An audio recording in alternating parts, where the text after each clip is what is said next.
Assalamualaikum warahmatullahi wabarakatuh. Selamat datang di Masjid An-Nur Nyaman. Assalamualaikum warahmatullahi wabarakatuh.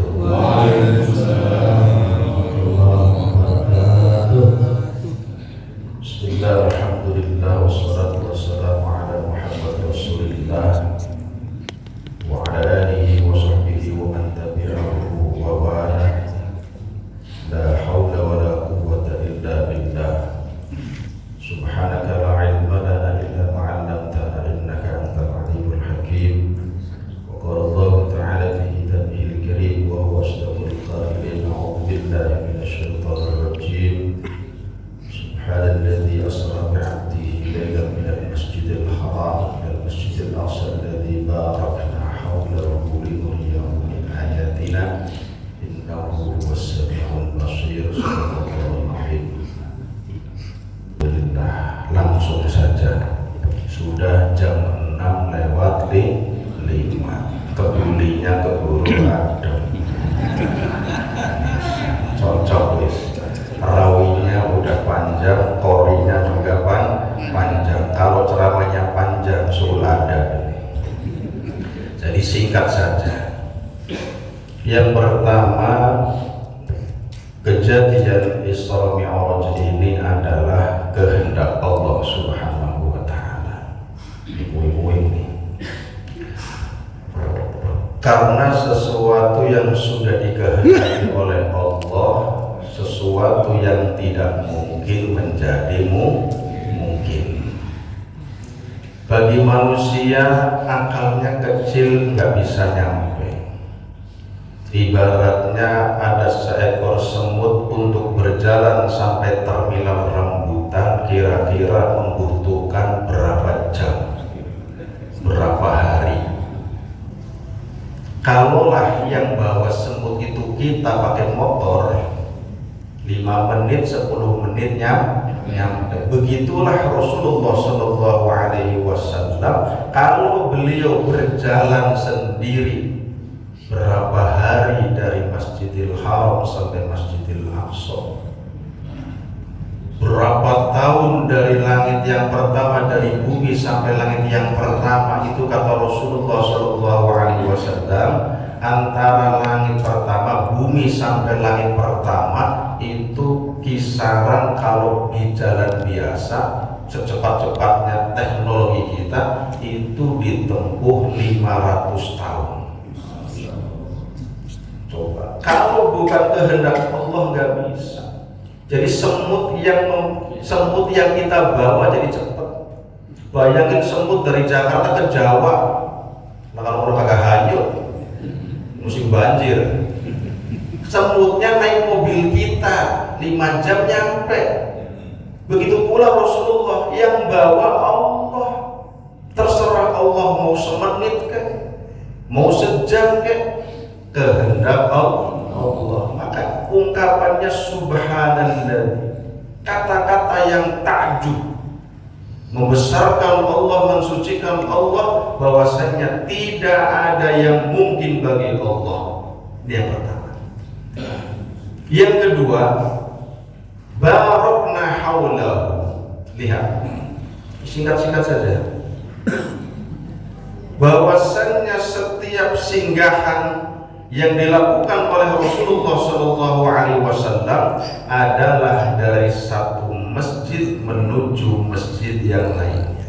Ini tanda bahwasanya masjid-masjid barakna haulahu yang diberkahi oleh Allah Subhanahu wa Ta'ala. Jadi kalau kita ingin diberkahi, sering-sering datang ke masjid. Udah dapat berkah, pulang diampuni, pulang dirahmati, bawa besek lagi. Kagak enak gimana. Sekarang taklim di mana-mana, ya Allah, ada konsumsinya.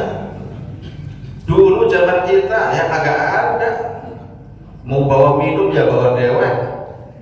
Nah sekarang di mana-mana, ya Allah, masjid sudah mempersiapkan biar jamaahnya senang. Pengurusnya jamaahnya pada bersedekah biar makmur masjidnya, sudah disiapin konsumsi saja, jarang yang pada besok-besok siapin amplop Insya Allah penuh di masjid. Yakin bukan di atas doang, sampai jalan sama. Kayak di masjid mana tuh di Jawa tuh bos siapa tuh? Yang namanya sholat subuh, masya Allah tuh bos apa ya bos? Bukan. Jawa Timur itu. Bos gudang garuk, bos apa itu? Jamaah subuhnya tiap Jumat dikasih amplop yang datang. Itu ngalahin Jumat itu. Sholat subuhnya itu, masya Allah. Kalau di sini Bapak Rahmat siapin amplop. Sholat subuh setiap Jumat aja udah 1.000 aja, amplop 1.000 aja. Besok naik 5.000. Nyari temennya kundengan udah. Kan sedekah subuh itu luar biasa. Barokna. Hidup ini kita harus mencari berkah.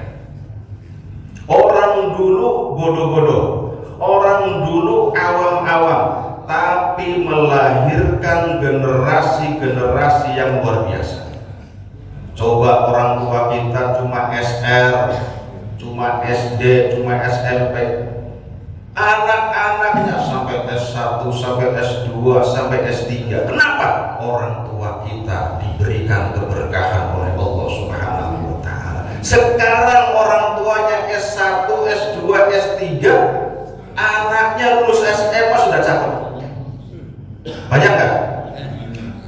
Dunia kebalik. Harusnya kalau orang tuanya S1, anaknya harus S3. Lah orang dulu orang tua kita SD, SMP kok. Orang tua kita anak-anaknya sampai S3. Masya Allah. Kenapa? Karena ada keberkahan dari sisi Allah Subhanahu wa Ta'ala. Sementara orang hari ini lulusan S1, S2, S3, anaknya boro-boro S1. Kenapa? Berarti ada keberkahan yang dicabut oleh Allah Subhanahu wa Ta'ala. Orang dulu ikhlasnya luar biasa. Orang dulu manutnya sama ulama, kata ulama AA, kata ulama BB, yang penting diamalin nih wiridnya, nggak pakai banyak tanya, nggak kayak orang sekarang. Bocah wirid ini, ya Latif, banyak nanya, berapa kiai? Akhirnya pak kiai 10.000, kapok loh. Kalau sudah dikasih wirid nih, ya Latif, nggak usah nanya, semampu kita, mau 11 ke, mau 100 ke, mau 1.000 ke. Kalau kita nanya tambah repot kita. Orang dulu pakai nanya.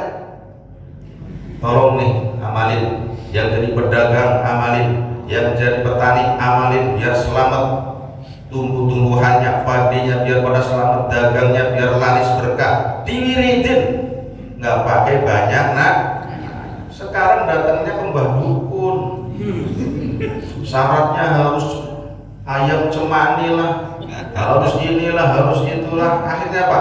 Ada kerjasama dengan jin, kerjasama dengan makhluk gaib. Akhirnya apa? Yang kaya ya jinnya itu dikasih makan mulu, setiap bulan setor sama baik. Duit jin dimakan setan. Akhirnya apa? Ada sedekah.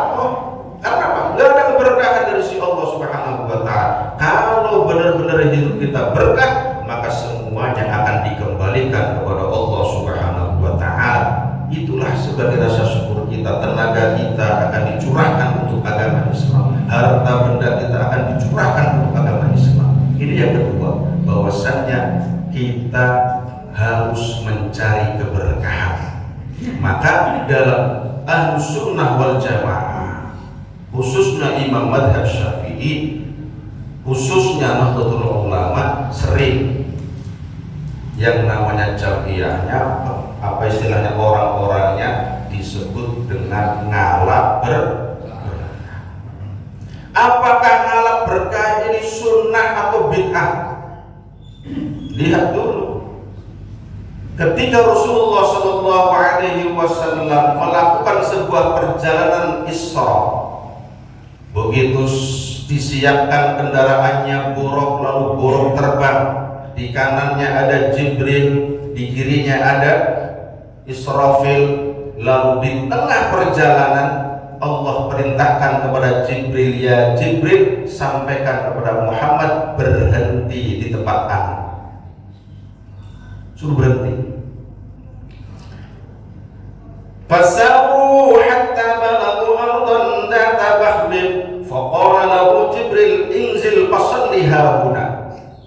Hei Buruk, berhenti. Setelah Buruk diberhentikan, Jibril perintahkan, ya Muhammad, inzil hauna, inzil fasalli hauna, ente turun nih di tempat ini, kerjakan sholat.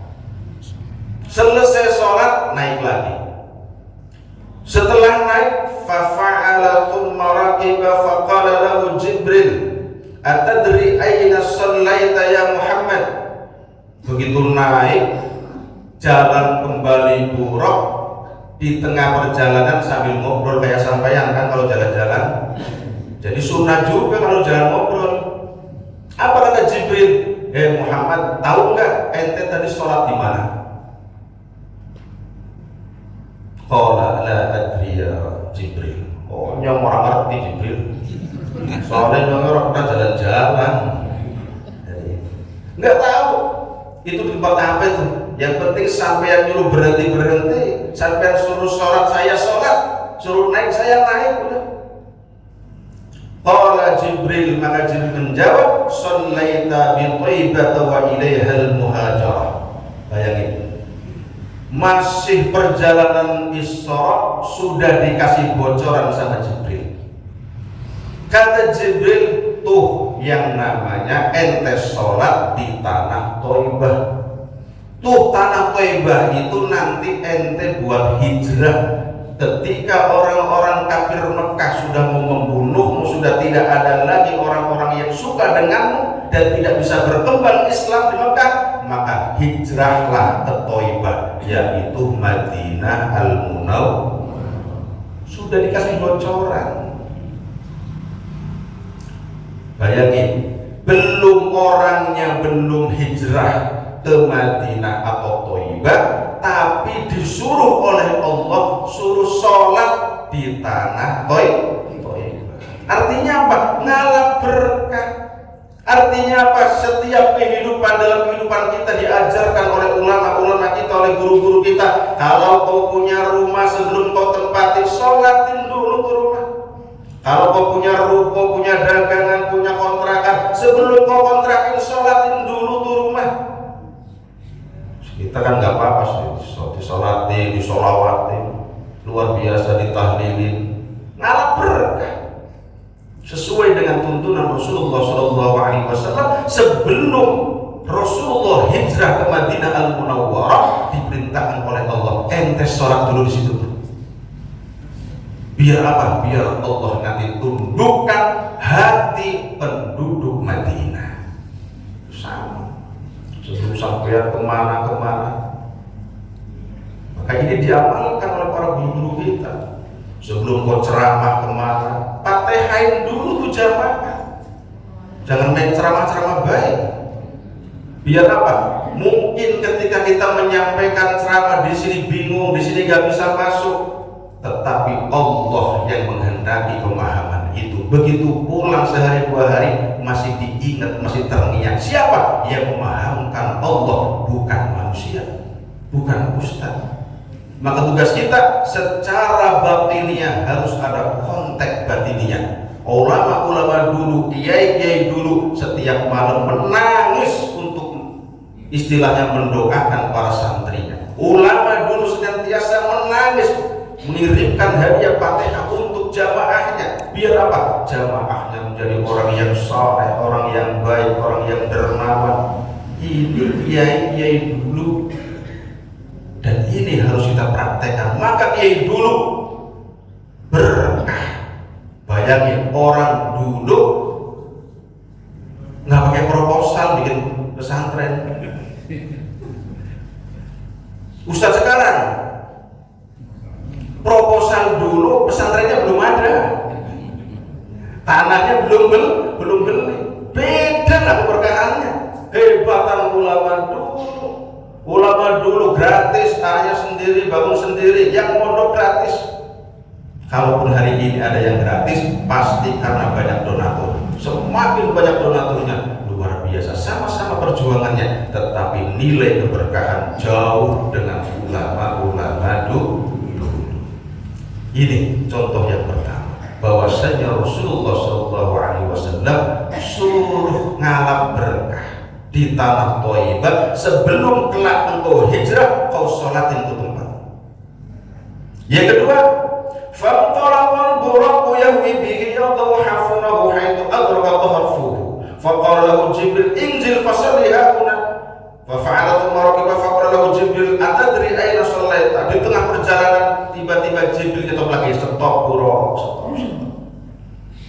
Muhammad, turunlah engkau di tempat ini, kerjakan sholat, kemudian naik lagi. Fafa'ala dzalika, Rasulullah mengerjakan, surut, sholat, naik lagi, jalan, ngobrol lagi. Atadri aina shallaita ya Muhammad. Yang kedua, ya Muhammad, tadi ente turun mengerjakan sholat, tuh tempat di mana itu? Apakah di Ciracas? Apakah di Kadewe? Di mana itu? La adri ya Jibril. Lagi-lagi nyong orang ngerti. Dijawab oleh Jibril alaihi salam, shallaita bi Madyan 'inda syajarati Musa. Shallaita, engkau sholat, tadi sholat bi Madyan 'inda syajarati Musa, di tanah Madyan, di mana di situ ada pohon, dulu tempat istirahatnya Nabi Musa. Ngalah berkah sama senior. Muhammad tuh, kata Allah, berhentikan tuh buruk supaya Muhammad sholat di tempat petilasan, di tempat istirahatnya Nabi Musa di Madyan, tempatnya Nabi Syu'aib alaihi salam. Ketika beliau mau dipanggil, mau dibunuh oleh Fir'aun laknatullah alaih gara-gara nempeleng orang Bani Israil, mati itu sementara. Akhirnya kejar tuh Musa, kita bunuh. Dengar itu Nabi Musa kabur dari Mesir ke Madyan, bayangin 1100 km. Bayangin sekarang aja begitu jalannya, apalagi dulu. Masya Allah, terseok-seok Nabi Musa sampai Madyan, istirahat di sebuah pohon. Ada yang ngomong pohon anggur, ada yang ngomong pohon kurma. Yang penting istilahnya, yang jelas istirahat di situ. Allah perintahkan Rasul supaya tabarukan di tempat istirahatnya Nabi Musa. Rasulullah Sayyidul Anbiya wal Mursalin, Sayyidud Dunya wal Akhirah, suluh ngalap berkah sama Nabi Musa oleh Allah Subhanahu wa Ta'ala sebagai tanda bahwasanya Muhammad, walaupun engkau Sayyidul Anbiya wal Mursalin, tetap kau harus tawadhu. Musa secara lahiriah dia adalah seniormu, senior Nabi Musa. Disuruh sholat, bayangin Madyan. Akhirnya apa, Nabi Musa disuruh istirahat, kemudian menyaksikan dua orang perempuan yang sedang memberikan minum seekor kambing. Dikalahin terus dengan cowok-cowok, dibantu oleh Nabi Musa, diselesaikan Nabi Musa, pulang. Akhirnya apa, dinikahkan dengan anaknya. Siapa anaknya itu? Nah itu orang mana, orang Malaysia itu, Yong Sapuro. Tahu Yong Sapuro, tahu nggak? KDN tuh yang dijodohin, Sakura, ya, Siti Sakura. Nah itu dinikahkan dengan Nabiullah Musa alaihissalam dengan mas kawin 10 tahun, yaitu menggembala kambing. Kira-kira ada yang mau kayak begitu tuh? Dipek mantu sama kiai, ya udah mas kawinnya nungguin sapi soalnya. Ya Allah, itu orang dulu luar biasa. Setelah selesai 10 tahun minta izin, kangen kepada keluarganya di Mesir, begitu berjalan pulang dengan istrinya di Bukit Turisina, tiba-tiba ada suara, ya Musa, fahla'na alaik, aku ini Tuhanmu, hari ini aku putuskan menjadi Nabi dan Rasul, menjadi utusanku. Maka naiklah Nabi Musa alaihissalam ke Gunung Turisina. Di situ beliau berjumpa dengan Allah Subhanahu wa Ta'ala, nur. Maka hadis berikutnya, fantaraqul buraq yahwi bihi tsumma qala Jibril injil fasalli fa fa'ala tsumma rakiba fa qala Lagi-lagi di Turi Sina, tempat munajatnya Nabi Musa kepada Allah Subhanahu wa Ta'ala, Allah berhentikan buruk, Allah perintahkan kepada Jibril untuk menyampaikan kepada Rasulullah Muhammad SAW untuk mengerjakan sholat di tempat itu. Setelah itu berangkat kembali, lagi-lagi ngalah berkah di tempat Gunung Turi Sina, munajatnya Nabiullah Musa alaihissalam dengan Allah Subhanahu wa Ta'ala. Berarti ngalah berkah itu sunnah apa bid'ah? Yang bid'ah sampai dewek. Hamba Allah yang dimuliakan, ini ngalah berkah. Terakhir, maka perintah sholat ini adalah sebagai mi'rajul mukmin. Karena tidak ada makhluk setelah baginda Rasulullah Sallallahu Alaihi Wasallam secara yang diterangkan dalam Al-Quran untuk bisa melakukan Isra dan Mi'raj. Kalaulah Rasulullah Sallallahu Alaihi Wasallam karena kehendak Allah Subhanahu Wa Taala, maka perintah sholat ini kata Rasulullah, as-sholat mi'rajul mukmin, sholat ini adalah mi'rajnya orang yang beriman. Dengan kita sholat, kita mendirikan sholat, berarti kita sedang mi'raj kepada Allah Subhanahu wa Ta'ala, menaikkan derajat kemanusiaan kita, menaikkan derajat ketakwaan kita kepada Allah Subhanahu wa Ta'ala. Maka Rajab ini adalah bulannya turun perintah sholat, maka perbaiki ibadah sholat kita. Perbaiki ibadah sholat kita. Di dalam sholat ada rukun, ada sunnahnya, maka jangan meninggalkan sunnah. Tolong, karena penting ini, Pak. Karena sunnah-sunnah itu untuk menutupi ibadah wajib kita. Bacaan-bacaan sunnah itu untuk menutupi bacaan wajib kita. Hari ini banyak para imam sudah meninggalkan doa iftitah.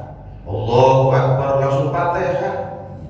Fatihah itu sunnah, memang sunnah, tapi itu pahalanya besar kan? Imam, pahalanya besar tuh imam. Biar apa? Kalau imamnya baca, insya Allah makmumnya juga baca. Mau kemana sih? Cuma doa kita berapa menit? Nggak sampai 10 menit baca. Banyak hal-hal yang ditinggalkan oleh seorang imam. Bacaan-bacaan yang sunnah, disunahkan 3 kali, cuma sekali dikorupsi. Apalagi terawih udah kelihatan dah imamnya dah. Jawabnya udah kelihatan jawabnya. Yang paling cepat, yang paling jadi yang cepatlah yang disenangi. Karena afdhalul ibadah idkhalus surur fi qalbil mu'min. Ibadah yang paling luar biasa dalam konteks ini, jangan terus ngomong ibadah, yaitu menggembirakan hati orang yang beriman. Jadi kalau sholat tarawihnya disenengin cepat sama makmumnya, berarti menyenangkan hati orang mukmin. Tapi pesan saya, secepat-cepatnya jangan meninggalkan tumakni. Karena dalam mazhab Syafi'i, meninggalkan tumaknina tidak ada nilai sholatnya, tidak diterima, tidak sah. Karena tumaknina adalah rukun di dalam sholat. Minimal ya sesaat doang, satu bacaan doang. Subhanallahil azim wa bihamdihi subhanallah. Cuma bacaan itu jangan dibaca saat jalan. Allahu Akbar begini sambil jalan ruku dibaca subhanallahil azim wa bihamdihi, belum tumakninah rukunya sami Allah. Sampai jejak dulu tuh buku kita Allahu Akbar, sudah jejak baru baca subhanallahil azim wa bihamdihi. Cukup sekali sami Allah. Itu baru tumakninah. Tapi kalau dibacanya sambil jalan, nggak ada tumakninah. Kalau sudah nggak tumakninah, nggak ada nilai sholat baginya. Maka ini penting tumakninah ini harus dipelihara, harus diperhatikan. Karena apa? Seorang imam akan menanggung daripada jamaahnya. Baiknya imam, baiknya jamaah. Buruknya imam, burung jamaah akan dipikul oleh seorang imam. Suaranya habis lagi sakit. Ini saja yang bisa saya sampaikan, mudah-mudahan bisa bermanfaat, memperbaiki ibadah sholat kita, ilmu sholat kita, fikih kita, dan juga di bulan Syaban, bulan turunnya perintah daripada banyak bersolawat kepada baginda Rasulullah SAW. Mudah-mudahan kita bisa mengamalkan daripada memperbanyak sholat sunnah, memperbanyak istighfar, dan memperbanyak sholawat. Mudah-mudahan kita dipertemukan oleh Allah di bulan suci Ramadan, dan Allah berikan kekuatan untuk semaksimal mungkin mengisi kegiatan Ramadan dengan sebaik-baiknya. Demikian, wassalamualaikum